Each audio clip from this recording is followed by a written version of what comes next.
the past couple of months, you've been really buttering us up that they've got tough decisions and hard times ahead. Where were those tough decisions last night? Hi, I'm Paul Barry, and talk about a no-frills budget, which is why everyone is a little underwhelmed. It's a cautious and responsible budget. A little bit dull.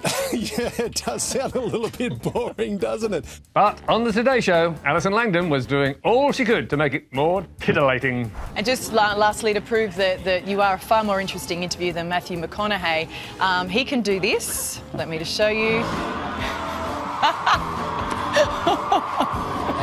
And now that I'm seeing it, don't worry, Treasurer.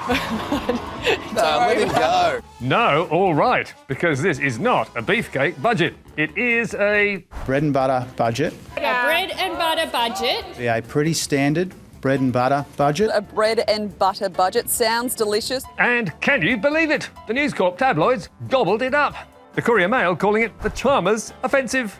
Labor serves up a gin and tonic for tough times. While the Herald Sun and the Mercury were also laying on the charm.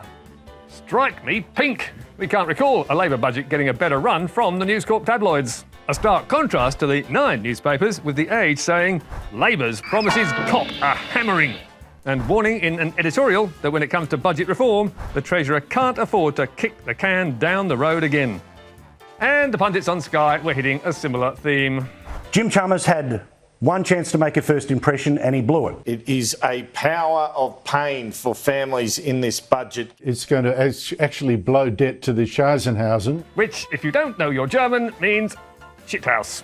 And what do the opposition reckon? Well, David Littleproud took the bread and butter budget and served it up as burnt toast. A bread and butter budget? Well, that's dead right, because that's all Australian families will be able to afford after he finishes with them. The bread and butter budget, all right, because that's all Australian families can afford at the moment. That's all Australian families will be able to afford. But hang on, who says we can afford bread and butter now? With inflation running at 7.3% and the forecast for wage growth 3.75%, with power prices set to rocket. So they're predicting over the next 2 years that power bills are going to go up by 50%. Is that a worry for you? We'll be living in darkness. Well, if that happens, we will all be in the Schazenhausen, and the media will be looking for a culprit. And we'll be back with Media Watch, 9:15 Monday night at the ABC, also IVS social media. Don't miss it.